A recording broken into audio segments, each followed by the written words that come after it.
നമസ്കാരം. എൻ്റെ പേര് ഉണ്ണികൃഷ്ണൻ എന്നാണ്. ഞാൻ മലപ്പുറത്താണ്. മലപ്പുറത്ത് കാടപ്പടി എന്ന് പറയുന്ന സ്ഥലത്ത് എക്കോ ഡെക്കോർ വേൾഡ് ഫർണിച്ചർ എന്ന് പറഞ്ഞൊരു ഫർണിച്ചർ സ്ഥാപനം നടത്തിക്കൊണ്ടിരിക്കുകയാണ്.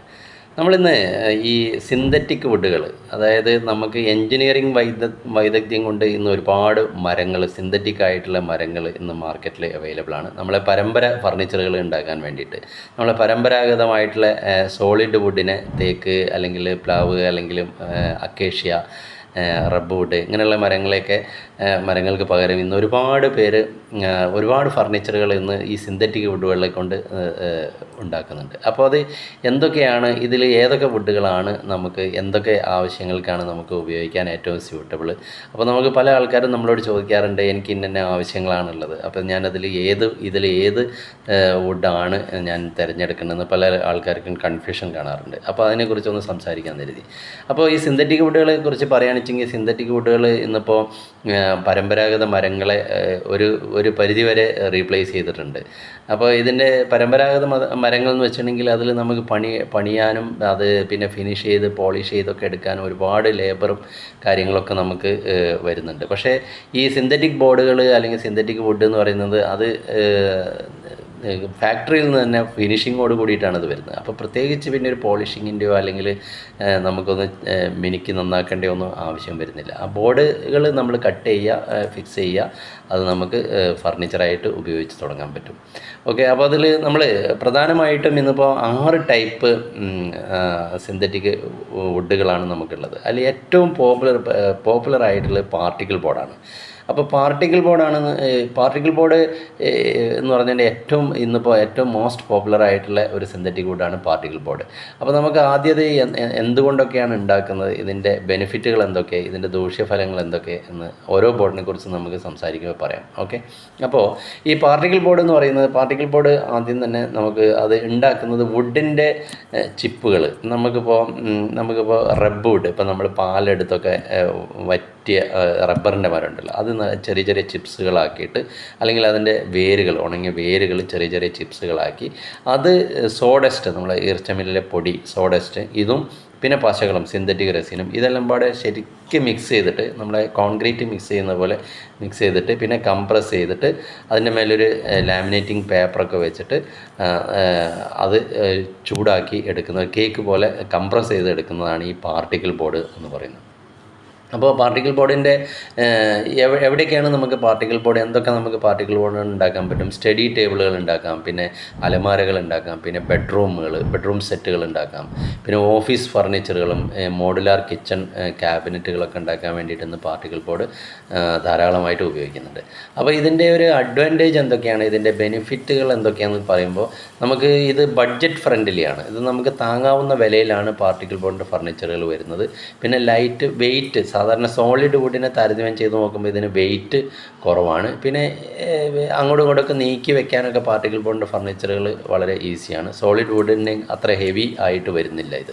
പിന്നെ ഗുഡ് ഫിനിഷിങ്, ഞാൻ നേരത്തെ പറഞ്ഞല്ലോ, നല്ല ഫിനിഷിങ്ങിലാണ് പാർട്ടിക്കിൾ ബോർഡ് ഫർണിച്ചറുകൾ വരുന്നത്. പ്രത്യേകിച്ച് നമ്മളത് പോളിഷ് ചെയ്യുക അല്ലെങ്കിൽ വാർണിഷ് അടിക്കുക ഒന്നും ആവശ്യമില്ല. അത് വരുമ്പോൾ തന്നെ നല്ല ഫിനിഷിങ്ങിലാണ് വരുന്നത്. ഓക്കെ. അപ്പോൾ ഇത് നല്ലൊരു മോഡേൺ ലുക്ക് കിട്ടും ഇതിന്. പിന്നെ ഇതിൻ്റെ ഒരു പരിമിതികൾ എന്തൊക്കെയാണെന്ന് ചോദിച്ചു കഴിഞ്ഞാൽ, ഇതിന് ഹെവി ആയിട്ടുള്ള കാര്യങ്ങളൊന്നും ഇതിൽ നമുക്ക് സ്റ്റോക്ക് ചെയ്ത് വെക്കാൻ പറ്റില്ല. ഈ പാർട്ടിക്കിൾ ബോർഡിൻ്റെ ഫർണിച്ചറുകൾ എക്സ്ട്രാ ഹെവി വരുന്ന ഐറ്റംസ്, അത് പാർട്ടിക്കിൾ ബോർഡ് അത് പൊട്ടിപ്പോവും. ഹെവി ലോഡ് വരുന്ന സാധനങ്ങൾ നമുക്ക് സോളിഡ് വുഡിൻ്റെ അത്ര നമ്മൾ സാധാരണ തേക്ക് അല്ലെങ്കിൽ അക്കേഷ്യ അല്ലെങ്കിൽ റബ്ബ് വുഡ് മരങ്ങൾ കൊണ്ടുണ്ടാക്കിയ ഫർണിച്ചർ താങ്ങുന്ന അത്ര നല്ല വെയിറ്റുള്ള ഐറ്റംസ് ഇതിൽ നമുക്ക് വെക്കാൻ പറ്റില്ല. പിന്നെ നമ്മൾ ഇതിൻ്റെ ഒരു പരിമിതി എന്ന് പറഞ്ഞിട്ടുണ്ടെങ്കിൽ, ഇത് വെള്ളം തട്ടിക്കഴിഞ്ഞാൽ, മഴ തട്ടിക്കഴിഞ്ഞാൽ അല്ലെങ്കിൽ വെള്ളം തട്ടിക്കഴിഞ്ഞിട്ടുണ്ടെങ്കിൽ ഇത് ഡാമേജ് ആയിപ്പോവും. മോയ്സ്ചർ ഇതിലേക്ക് കയറി കഴിഞ്ഞിട്ടുണ്ടെങ്കിൽ ഇത് സ്വെല്ലിംഗ് ആയിട്ട് ഇത് ഡാമേജ് ആവും. ഇതാണ് ഇതിൻ്റെ പരിമിതികൾ എന്ന് പറയുന്നത്.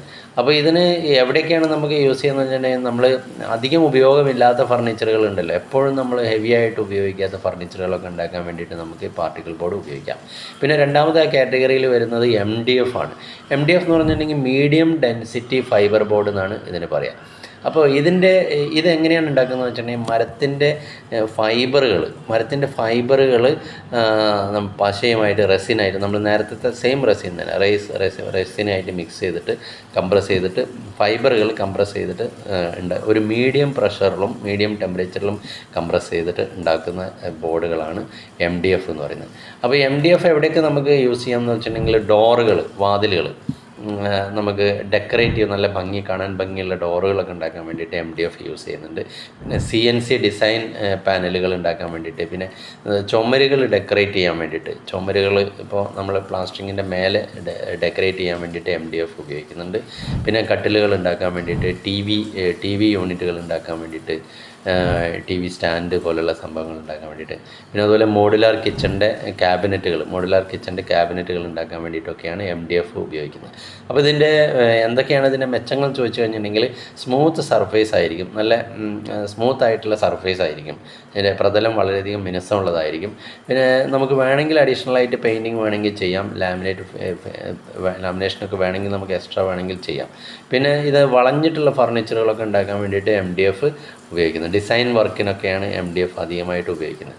അപ്പോൾ ഇതിൻ്റെ പിന്നെ സ്ട്രോങ് ആണിത്, നമ്മളെ പാർട്ടിക്കിൾ ബോണ്ടിനെക്കാട്ടിലും ഇത് കുറച്ചും കൂടി ഇതിന് ഉറപ്പുണ്ടായിരിക്കും. പിന്നെ ഇതിൽ തന്നെ പെട്ടുള്ള ഒരു മൂന്നാമത്തെ കാറ്റഗറിയാണ് HDF എന്ന് പറയുന്നത്, ഹൈ ഡെൻസിറ്റി ഫൈബർ ബോർഡ് എന്നാണ് അതിന് പറയുന്നത്. അത് MDFൻ്റെ കുറച്ചും കൂടി നമ്മളെന്താ വെച്ചിട്ടുണ്ടെങ്കിൽ കുറച്ചുകൂടി ഉറപ്പ് കൂടിയ ഒരു ഗ്രേഡാണ് HDF എന്ന് പറയുന്നത്. അപ്പോൾ HDF നമുക്ക് ഹൈ ഡെൻസിറ്റി ഫൈബർ ബോർഡ് എന്നാണ് അതിന് പറയുന്നത്. ഇത് കുറച്ചും കൂടി സ്ട്രോങ് ആണ്, സ്ട്രെങ്ത്തും കൂടുതലായിരിക്കും. അപ്പോൾ ഇത് കുറച്ചും കൂടി എന്താണെന്ന് വെച്ചിട്ടുണ്ടെങ്കിൽ പ്രഷറിൽ കംപ്രസ് ചെയ്തിട്ട് കുറച്ചുകൂടി ടെമ്പറേച്ചർ അധികം കൊടുത്തിട്ട് ഉറപ്പിലുണ്ടാക്കുന്നതാണ് ഇത് ഉപയോഗിക്കുന്നത്. അപ്പോൾ അതുകൊണ്ട് തന്നെ ഇതെന്താ വെച്ചാൽ ഉറപ്പ് കൂടുതലുള്ളതുകൊണ്ട് ഫ്ലോറിങ്ങിനൊക്കെ HDF ആണ് ഉപയോഗിക്കുന്നത്. മരത്തിൻ്റെ ഫ്ലോറിങ്ങൊക്കെ ആവശ്യമുള്ളവർക്ക് HDFൻ്റെ ബോർഡുകളാണ് ഉപയോഗിച്ചത്. പിന്നെ പ്രീമിയം ആയിട്ടുള്ള കിച്ചൺ ക്യാബിനറ്റുകൾ, കിച്ചൺ ഷട്ടറുകൾ ഇതൊക്കെ ഉണ്ടാക്കാൻ വേണ്ടിയിട്ട് ഈ എപ്പോഴും യൂസ് വരുന്ന ക്യാബിനറ്റുകളുണ്ടല്ലോ, കിച്ചൺ ക്യാബിനറ്റുകളൊക്കെ ഉണ്ടാക്കാൻ വേണ്ടിയിട്ട് HDF ആണ് അത് അധികം ഉപയോഗിക്കുന്നത്. അപ്പോൾ ഇതിൻ്റെ പ്രത്യേകത എന്ന് വെച്ചിട്ടുണ്ടെങ്കിൽ സ്ട്രോങ് ആണ്, MDFനെക്കാട്ടിയും ഇത് സ്ട്രോങ് ആണ്. പിന്നെ മോയ്സ്ചർ, വെള്ളത്തിൻ്റെ അംശം MDFനെക്കാട്ടിയും കൂടുതൽ ഇത് വാട്ടർ റെസിസ്റ്റൻ്റ് ആണ്. കുറച്ചും കൂടി അതിൻ്റെ ഒരു ഉയർന്ന ലെവലിൽ മോയ്സ്ചർ തട്ടുന്ന സ്ഥലങ്ങളിലൊക്കെ നമുക്കിത് ഈ HDF ഉപയോഗിക്കാൻ പറ്റും. അപ്പോൾ സ്ട്രോങ് ആണ്. നമുക്കിപ്പോൾ ഒരു സ്ട്രോങ് ആയിട്ടുള്ള ഫർണിച്ചർ വേണം, എന്നാൽ ലുക്കും വേണം, അങ്ങനെയുള്ള സ്ഥലങ്ങളിൽ നല്ല കാണാനുള്ള ലുക്കും അങ്ങനെയുള്ള സ്ഥലങ്ങൾക്കൊക്കെ നമുക്ക് HDF ഉപയോഗിക്കാം. പിന്നെ നാലാമതാണ് ശ്രേണിയിൽ വരുന്നത് പ്ലൈവുഡാണ്. പ്ലൈവുഡ് നമുക്കൊക്കെ അറിയുന്നതാണ്, അത് നമ്മൾ പണ്ട് മുതലേ ഉപയോഗിച്ച് വരുന്ന ഒരു സിന്തറ്റിക് വുഡാണ് പ്ലൈവുഡ്. അപ്പോൾ പ്ലൈവുഡ് എന്താണെന്ന് വെച്ചിട്ടുണ്ടെങ്കിൽ മരത്തിൻ്റെ ചെറിയ ചെറിയ പാളികളായിട്ട് സ്ലൈസ് ചെയ്തിട്ട് ആ പാളികൾ തലങ്ങും വിലങ്ങും പിന്നെ പശ തേച്ച് വെച്ച് ഒട്ടിച്ച് അത് കംപ്രസ് ചെയ്ത് ഉണ്ടാക്കുന്നതാണ് ഈ പ്ലൈവുഡ് എന്ന് പറയുന്നത്. അപ്പോൾ ഈ പ്ലൈവുഡ് എന്ന് പറയുന്നത്, ഇത് പ്ലൈവുഡിൽ തന്നെ 2-3 ഗ്രേഡുകളുണ്ട്. കൊമേഴ്സ്യൽ ഗ്രേഡ് പ്ലൈവുഡ് ഉണ്ട്. കൊമേഴ്സ്യൽ ഗ്രേഡ് പ്ലൈവുഡ് എന്ന് പറഞ്ഞാൽ നമ്മളെ ഷോറൂമുകളുടെ ക്യാബിനറ്റ് ഇങ്ങനെയുള്ള സംഭവങ്ങൾ, കൗണ്ടർ ഇതൊക്കെ ഉണ്ടാക്കുന്നതാണ് കൊമേഴ്സ്യൽ ഗ്രേഡ് പ്ലൈവുഡ് എന്ന് പറയുന്നത്.